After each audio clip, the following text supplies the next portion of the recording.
Number one mistake that we see is that people are not taking their experiences and their work history and answering the questions correctly, so that they're not meeting the minimum qualifications and therefore not even making it past the first step of the process.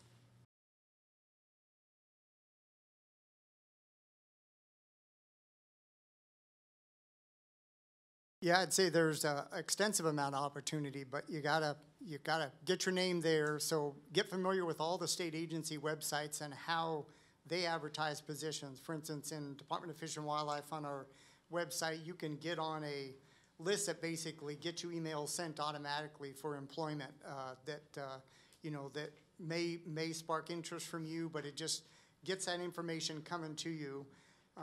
For a lot of the state jobs, just starting your NeoGov application and figuring out how that works, make it complete.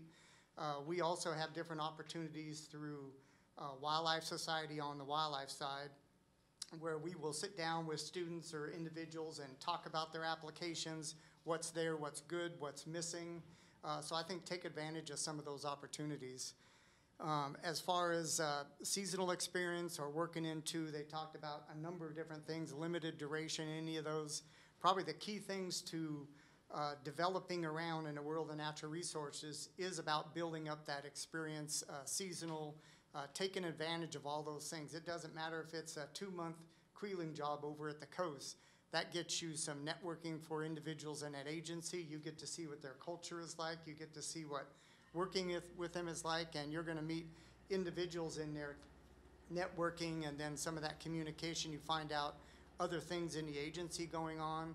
Any employee of our agency is part of we call it the Insight. It's an internal website, and on that website you just get lots of news about what's going on throughout the state in all kinds of different programs. So the real advantage of seasonal employment is get your name out there and start trying different things. You know, you may not want to work in Western Oregon. You may not want to work in a marine environment. Have you ever tried working in Eastern Oregon? It's a small world of natural resources, and the other thing that does is get you doors to not only other state agencies, but other federal agencies as well.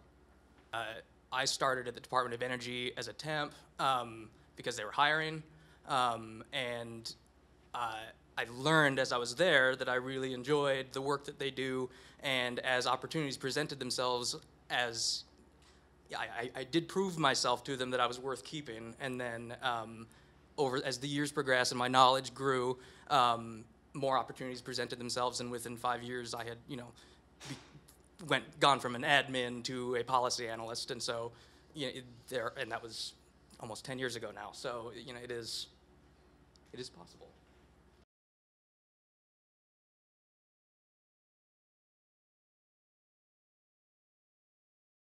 I'd just like to add that the days of working for an organization for 50 years and retiring with the gold watch, it's probably over.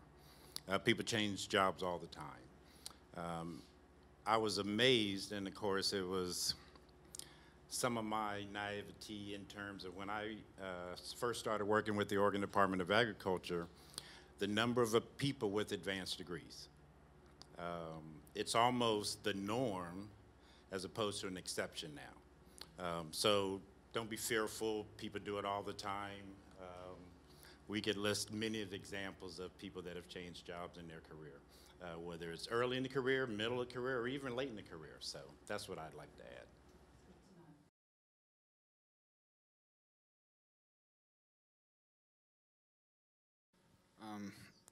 I've found email obviously is great, but I've always liked to do the personal touch. So I'll go to the office if it's within the area and actually go talk to that person and put a name to the face. It seems to work out. And if there's a job in particular that I've been really interested in, I'll go and talk to them a couple times and email them and see what I can do to improve my chances, or go get experience some way.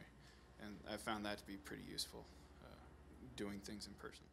Do your homework and look at the programs on the web. Each agency has information about the agency and their programs on the website, so make sure you thoroughly read through and understand what their mission and what they're about, and to prepare.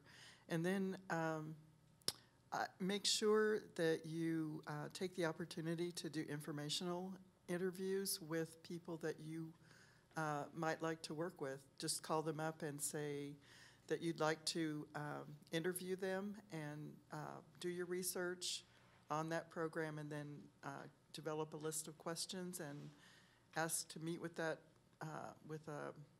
people who work in that program or people who manage that program, and then ask your questions of them, and that'll get your foot in the door as well.